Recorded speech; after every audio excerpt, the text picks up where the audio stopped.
design, you put the blocks together. Similarities, which is one of the more intellectual parts of the test, it has you classify things. How is a fork and a knife alike? And it gets very esoteric at the end. It's very difficult. Digit span, you repeat numbers backwards and forwards to me that I give you randomly. Picture concepts is another classifying type of test. There are pictures here and here and here, and you have to tell what is the common thread between three of the pictures. And that, again, gets very difficult as you go on. Coding, I'm going to show you that in a minute.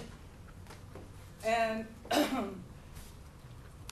symbol search are both two written type tests that they have to do. Arithmetic is self-explanatory. Matrix reasoning is a designs where you have to pick out the piece that will fit in the design that is pictured for you.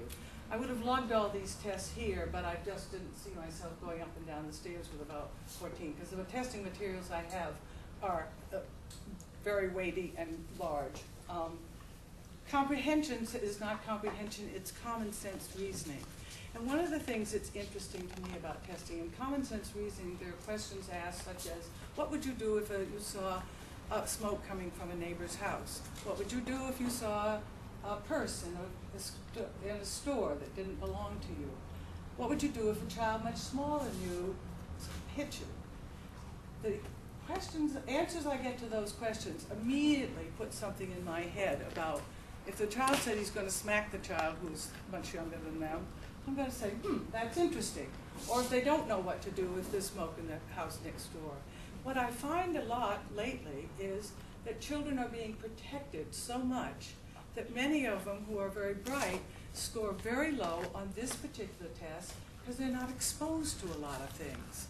And it's an immediate cue to me to tell them, take your child to the grocery store, take your child other places, and try not to protect them so much. Anyway, it's a very well-designed test. And it does give you a lot of information. There are a lot of tests I do not have to give, but I give them anyway because I think the more information I get, the better I am able to judge the child. Picture completion is simply looking at a picture, telling me what's missing. If a child can't do that, they're going to be terrible proofreaders. It might be a good excuse to be able to say to their parents, why don't you check over that work? Don't do their homework and stay out of their business most of the time they're doing homework. But that might be a child who really can't proofread. If life depended on how well I could proofread, spell, or hear different sounds, I would be back in the 5th grade. So this is what you learn sometimes when you're doing testing too. You learn to accept what you're good and bad at. Because of my inadequacies, I have a wonderful secretary and good friend who's been with me for years. She's good at all the things I'm terrible at. I use a dictionary all the time, and thank heavens for spell check. So anyway, that's one of the things. I'm going to bounce around here, obviously, so I hope you keep track of what I'm saying. The other test on here is information, basic information. This is another one where I'm getting lower scores lately, which says to me, people aren't talking about common things like stars in the sky or basic things that we all should know, the days of the week and things like that. It's very interesting. These two tests that are in this particular booklet I use a lot because I do testing to get people accommodations for taking tests. And accommodations often means timing. These two tests are written tests. The child simply has to copy a design that he sees here, down here, and it's in a time situation. On the last one, which is called symbol search, there are certain symbols here, and they have to say whether the symbol is included in this other symbol or not. I will pass these around, and you can just look at them. The symbol search and the coding is much simpler for the younger children. As long as I've got these in my hand, I might as well go into one of my problems with testing these days. And maybe it has to do with life too. We are pushing little children and pushing children and pushing children.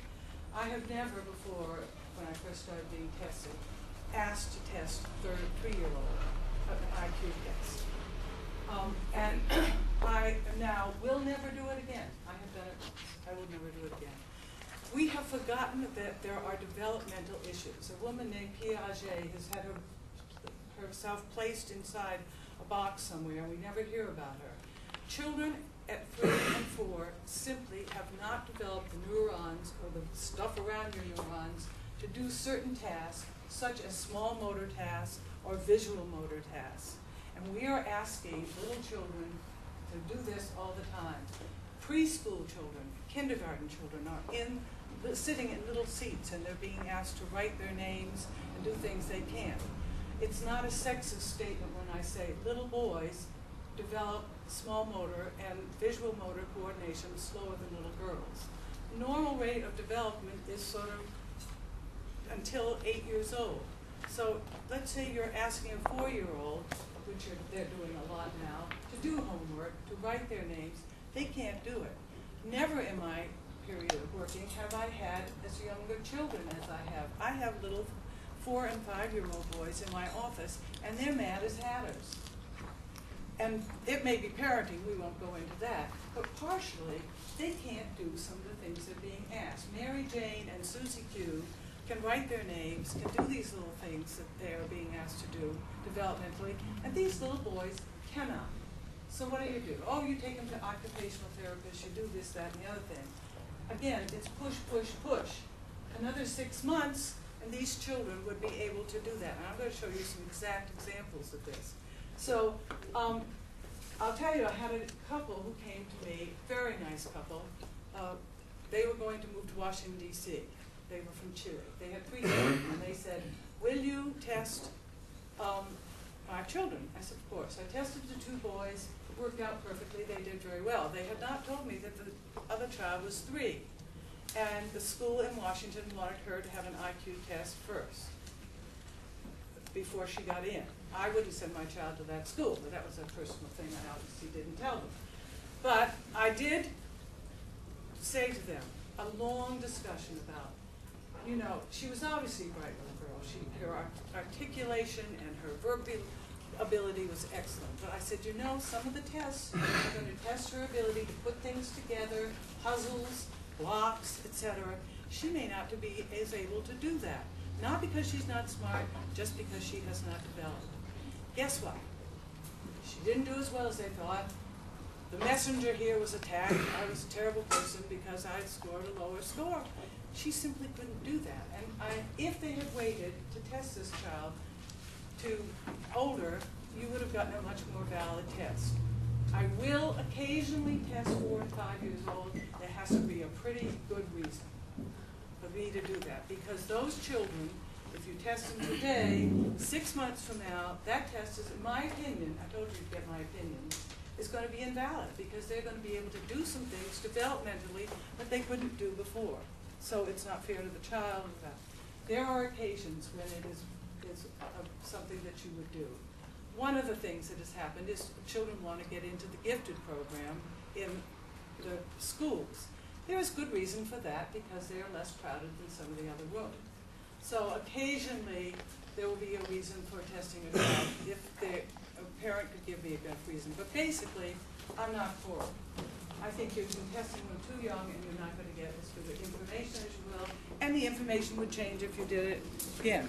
This is the 2, and you'll notice the different things that are on those tests.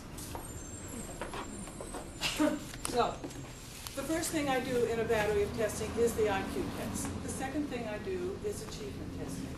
Half of why I do the achievement testing is not only to get the grade levels and the age levels, but to be able to work with the child. It's immediately visible by body language, etc., what they find more difficult. And you can tell by that, etc., and you can watch them work.